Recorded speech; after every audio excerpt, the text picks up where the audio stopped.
Hi, this video is about ozone. Perhaps when we think of ozone, we think of the seaside bracing air or the ozone hole. So what has this got to do with global warming? This is a different story to the more unreactive greenhouse gases, and it will lead us to matters of air quality and human health. Here is a simple diagram of the inner layers of our atmosphere. The layers are called spheres, and the boundaries are pores. The Earth is shaded blue and has a close-to-surface layer. The troposphere is our normal range of the atmosphere, the space giving most of our weather. It is the main region of global warming effects. The next layer is the stratosphere, the height of high-flying jet aircraft. The air is thinner and there is much high-energy ultraviolet light passing to it from the sun. Ozone molecules can absorb this band of energy, and the effect is that the triatomic molecule splits into a diatomic oxygen molecule and an oxygen atom. Both the oxygen molecule and the O atom are in excited states, and they relax to their ground states after collisions with the molecules in the stratosphere. When an ozone hole is identified at the poles, it is when the ozone concentration in the stratosphere is relatively low, allowing more of this damaging UV radiation to reach the surface, and that can cause harm to tissue. Our concern in this video is the effect of the ozone in the troposphere. The graph shows the radiation from the surface of the Earth at a series of temperatures around 250 Kelvin or minus 23 centigrade. It is in the infrared, the heat region of the spectrum. The CO2 molecule absorbs infrared near the peak of this profile, causing a vibration to occur. Water absorbs to a higher energy in which the storage effect of the vibration will be lower, but the rotation bands are closer to the maximum of the output. Vibrations of ozone are at a similar height to those curves near the maximum, so the potential for a greenhouse effect is significant. Indeed, as shown in the recent paper here from the Proceedings of the National Academy of Sciences of the USA, this effect is manifest. The greenhouse effect is presented as radiative forcing in watts per square meter.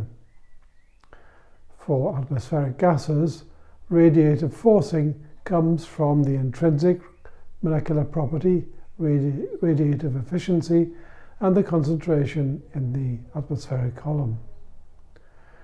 The figure extracts a few of the major components giving rise to increased radiative forcing.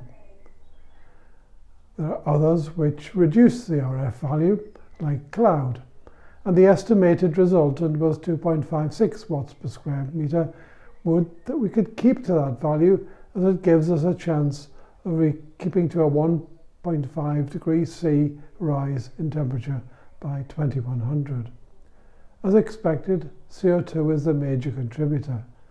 The second one is labelled as carbon black. It is the reduction in the reflectivity of white surfaces like snow and ice. Then come four gas types: methane, ozone, F-gases or halogenated gases, and nitrous oxide. We look at all of these in turn in this series of videos. The residence time of a gas in the atmosphere is very important. Looking at the gases in the previous bar chart, we can begin with CO2. Excess CO2 lasts for hundreds of years and will tend to accumulate for a very long time. Nitrous oxide is similar in that regard. Methane has a relatively short lifetime, and so reduction of emissions can effect a reduction in concentration relatively quickly. The fluorinated gases vary widely. Those with hydrogen behave like methane. Those entirely fluorinated last for millennia.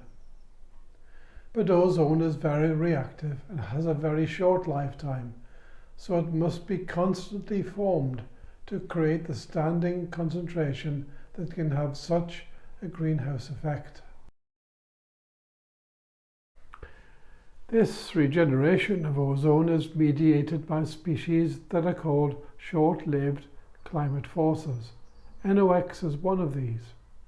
I don't really like the term, as it might imply we have no idea what this is, but it is a mixture of nitric oxide, NO, and nitrogen dioxide, NO2. So X is between 1 and 2, depending upon the weather and whether it's night or day. The major pathway to ozone is by the reaction between nitric oxide with the hydroperoxide radical.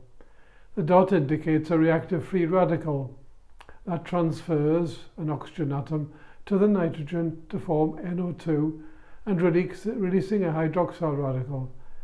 NO2 is a brown gas and can absorb ultraviolet light, reforming an NO molecule and an oxygen atom in its ground state. That can react with an oxygen molecule to generate the ozone. This begs the question as to how the hydroperoxyl radical is formed. Carbon monoxide is also a short-lived climate forcer. This will add to a hydroxyl radical and give a new radical. Hydrogen is in effect transferred to the oxygen O2, liberating CO2 and providing the hydroperoxyl radical as the precursor for ozone formation.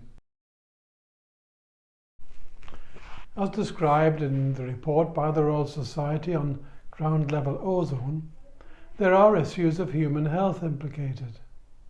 Both chronic and acute disease are associated with atmospheric ozone, particularly lung function and asthma. These have been identified by reaching a level of 35 parts per billion. Health guidelines vary across the world, with the World Health Organization, WHO, setting 50 ppb for an 8-hour exposure out of 24, a working day. It is evident that in pre-industrial times, atmospheric concentrations were lower than the 35 ppb limit, but this is not the case for regions of lower atmospheric quality and high sunlight.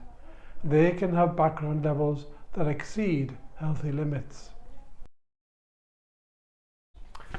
Reducing excess ozone will have beneficial effects on excess greenhouse gases, greenhouse effect, air quality and human health. The nitrogen oxides are important precursors for ozone formation, and the pathway is affected by carbon monoxide and fuel vapours too. Interestingly, the car exhaust catalysts are designed greatly to reduce the emission of all of these pollutants. Many combustion installations, though, are not so protected. Ozone might seem an unlikely greenhouse gas, as it is short-lived in the atmosphere, but its concentration has increased over the years since industrialization.